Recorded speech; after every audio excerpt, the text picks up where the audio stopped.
Have you ever been in an argument where it feels like you've certainly gone from being partners to, well, opponents? Today, we're going to explore that exact shift and the one mindset change that can bring back that feeling of safety and closeness. Let's dive in. It's wild, isn't it? One moment you're talking about something simple, and the next thing you know, it feels like you're in a courtroom defending your case. Suddenly, the conversation isn't even about the original topic anymore. It's about something else entirely. And boom, the first question that pops into our heads is, who's right here? We start gathering our evidence, building our case, and just really focusing on proving our own point of view. And of course, that leads right to its opposite, who's wrong? We start looking for the holes in our partner's argument, not because we want to understand, but because we want to dismantle their position. And ultimately, this is where it all leads. The goal is no longer to connect or to solve a problem. The goal, plain and simple, is to win. But there's a powerful truth here that so many of us only realize after a lot of heartache. And that's really the core of it. Healthy relationships are never me versus you. The moment we frame our disagreements this way, we've already lost sight of what's truly important. You see, the real challenge is something else. It's us versus ego. And when our ego takes the driver's seat, even the most loving partners can start acting like adversaries instead of allies. So today, we're going to explore how shifting from winning the argument to protecting the relationship can honestly change everything. So what does this hidden enemy, our ego, actually look like in a relationship? You know, it's not always loud or arrogant. A lot of the time, it's actually much more subtle. Just take a look at this list. What's so striking is how normal these behaviors can feel. Ego often just quietly shows up as defensiveness or shifting blame or that really intense need you feel to prove your point. It's that moment we interrupt instead of listening, or when our whole focus just narrows down to being right. And this leads to a really critical paradox. When ego enters the conversation, the goal completely changes. Instead of solving a problem, each person is just trying to win a debate. But here's the thing. Even if one partner does win the argument, the relationship itself loses. Emotional safety starts to crumble, trust gets a little weaker, and that feeling of connection gets replaced by self-protection. You know, psychologists actually have a term for this pattern. They call it adversarial communication. It's that unconscious shift we make, from a partnership mindset right into a battle mindset. It's a subtle switch, but a really damaging one.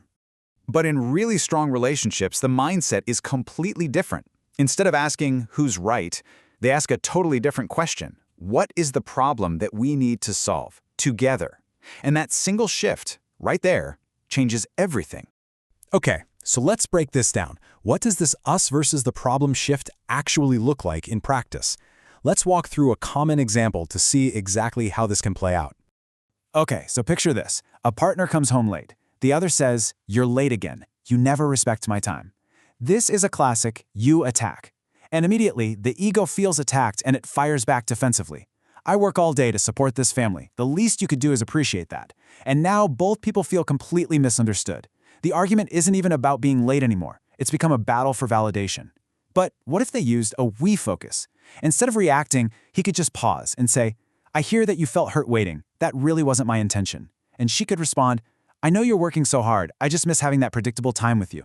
Do you see the difference? The focus shifts from blame to understanding, and it becomes a problem you can solve together. So how can we actually do this when we're in the heat of the moment? Well, here's a really simple exercise you can try. It's called the same team pause. First, when you feel that tension rising, just pause. Take one breath. Second, silently remind yourself, this is my partner, not my opponent.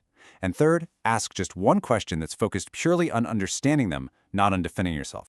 For example, you could ask something just like this. Help me understand what hurt you most about this. This short pause is so powerful. It interrupts the ego's knee-jerk defensive response, and it brings the whole conversation back to curiosity and empathy. And over time, couples who practice this, they stop fighting each other and they start solving the problem together. Now, this isn't just a quick trick for one argument. The real objective here is to build a partnership mindset that becomes the default setting for your relationship, especially when you're having those difficult conversations. So this is a really crucial point. The goal in a healthy relationship isn't to always agree on everything. That's impossible. It's about shared alignment. It's about two people working together, making sure two perspectives are respected and two hearts are protecting the relationship, even when you disagree. And when couples consistently choose this partnership mindset over ego, something really remarkable starts to happen.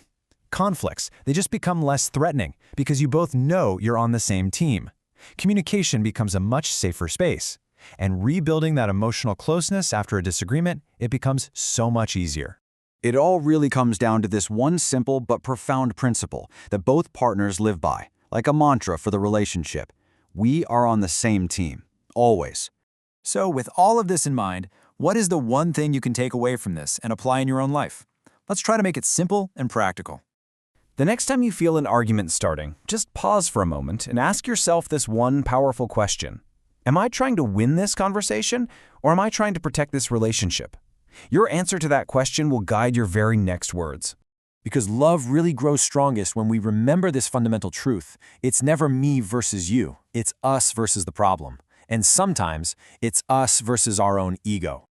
If this message resonated with you today, consider subscribing to Resolve Together. We're always exploring practical ways to strengthen communication and create healthier, more resilient relationships. And if you feel like you want to go a little deeper on your own, I've created a couple of resources that might help. My Kindle book, Harmonious Marriage, is all about breaking negative patterns through self-awareness. And for those of you drawn to ancient wisdom, there's Mantras of Love. The links for both are down in the description. Thank you so much for being here, and I wish you well on your journey toward healing.